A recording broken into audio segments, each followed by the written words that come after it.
kitab yang macam ni, kita nak kenal secara pasti. Ada orang kenal, tapi kenal gitu-gitu je. Tapi bila kita baca kitab ni, kita kenal pasti benda yang kita sebut. Jadi bila kita sebut tentang agama ni, bukan sebarang agama. Di sana ada peraturan yang mesti kita kena patuh, yang turunnya daripada Allah yang maha mengetahui. Bila Allah ni tadi yang maha mengetahui, maka semuanya ada hikmah. Sebab tu tuan-tuan, kita ni kadang-kadang nak kena ajak diri mengetahui hikmah, supaya kita berlapang dada, apatah lagi ketika musibah dan ujian, kematian, kehilangan, kecurian, sakit, sebagainya. Kita nak bersangka baik dengan Tuhan bagaimana? Jadi kita kena faham macam ni. Kita kena letak dalam yakin kita, Allah ni tadi Tuhan yang bukan sahaja maha pencipta, tapi dia maha bijaksana, dia juga maha pemurah, dan segala kesempurnaan perkara itu ada pada dia. Jadi kita ni makhluk dijadikan Tuhan, dan kita ni tadi tak berdaya. Baik, dijadikan oleh Tuhan yang Maha Agung ni dengan penuh kebijaksanaan, ketelitian, kesempurnaan penciptaan. Maka timbullah isu qada.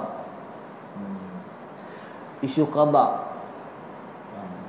Bila berhadapan dengan qada ni, ada kala baik, ada kala qada baik.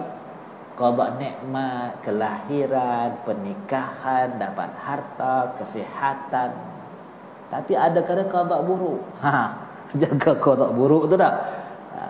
Kecelakaan, kemalangan, kematian, kehilangan.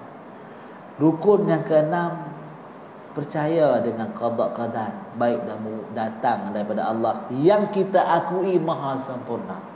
Kena mengagumi dia. Tapi kalau ketika kita ni tadi menghadapi qada buruk, kita nak tenang macam mana? Kita kena tahu hikmah buruk untuk kita. Maka ulama menjelaskan, ketika kita ni tadi diuji Allah dengan berbagai-bagai rupa bala. Sihat, sakit tak kunjung sihat dah. Dah apa-apalah kehilangan sebagainya. Kita kena faham tujuan Allah cipta kita ni, tak kira lah jin dan manusia ni, kiblat dia ke dia. Hati kita ni kiblat dia Allah, bukan kiblat dekat kita lah. Pagi petang siang malam aku. Tak. Dalam hati tu kiblat dia Allah. Maksudnya kerana hati ni dah terpaling kepada yang lain, maka Allah datangkan uji supaya hati tu menghadap dia. Baik, pasal apa hati tu dah mencintai lain, dah cenderung kepada yang lain, asyik kepada yang lain? Sebab nafsu dah syahwat. Maka segala ujian yang datang kepada kita tu, yang menyakiti, membebankan kita tu, adalah untuk mengurangkan asyik hanyut dengan hawa nafsu. Maksudnya jangan duk khayal Hindustan lah. Berasa hidup lama, berasa hebat. Tak hebat pun, tapi berasa pasal apa? Yang berasa memiliki, berasa mempunyai, berasa menguasai. Nak dikuasai tu. Sebab tu bila sampai masa Allah tunjuk qahar, dia rentak terkejut itu je. Ambil dah. Begitu. Jadi timpa perasaan yang macam tu hanya boleh disedari dengan musibah tu. Rupanya Tuhan sayang ke kita tu. Ini yang kita nak kena ambil sisi-sisi ni. Aku ni jauh dengan Tuhan. Maka datang ni untuk mendekati yang realiti, iaitu Allah Maha Pengasih. Kemudian dengan ujian dan dengan cobaan yang datang bertimpa-timpa tu, yang kita nak berasa manisnya segi mana?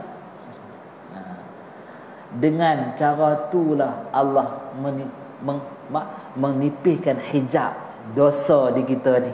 Nak Allah tunjukkan keperkasaan wahdaniyat dia sebagai Tuhan Maha sempurna. Yang kata Allahu Samad, Allah nak tunjukkan diri dia kat kita. Maha realiti, maha sungguh, maha berkasa, maha ada dan sebagainya itu, nak mendekati kita dengan ujian. Jadi kalau kita ni tak nampak lagu tu, kita rasa putih asa, patah hati, kecewa. Akhirnya Tuhan pasal apa? Jadi menjadi sembang dengan Tuhan tu, kemas lah kata tu. Sembang dengan Tuhan pasal apa? Dia begini tak boleh petikai keputusan Tuhan kan. Hak yang tu dia dah sampai ke peringkat sepatutnya cakap macam ni, sepatutnya akulah Tuhan. Sepatutnya lagi kalau petikai Tuhan, sepatutnya cakap aku ni, sepatutnya aku di Tuhan oi. Gitu. Sepatutnya kita dah sampai ke tahap yang sangat sesat dengan Tuhan. Maka ujian yang datang tu tadi nak meruntuhkan semua yang jahat-jahat dalam kita tu.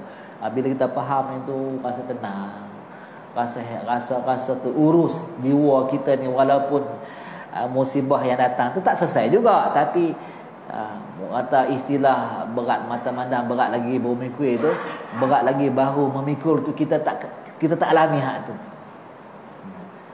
Kita tengok susah orang tu, orang yang hak susah lagi berasa susah. Baik, musibah yang menimpa kita tu tak memberat kita, dia terkalih nanti. Tenang lagi tu. Kalau kita nak berasa ada faedah dan kita masih lagi berhubung dengan Allah dalam keadaan apa pun, dan memperkemaskan iman kita kepada qada dan qadar, dan memperkemaskan agama kita ni, kita tetap enggak semayang macam tu, puasa macam tu, ibadah kita berjalan macam biasa, tenang, mulut kita langsung berzikrullah walaupun kita mengalami musibah dan sebagainya. Nak nampak macam tu susah tu, memang susah. Dan nak kena latih tu, bukan kata sehari boleh dapat. Akhlak jiwa tu nak kena latih macam tu. Jadi orang beriman ni hebat.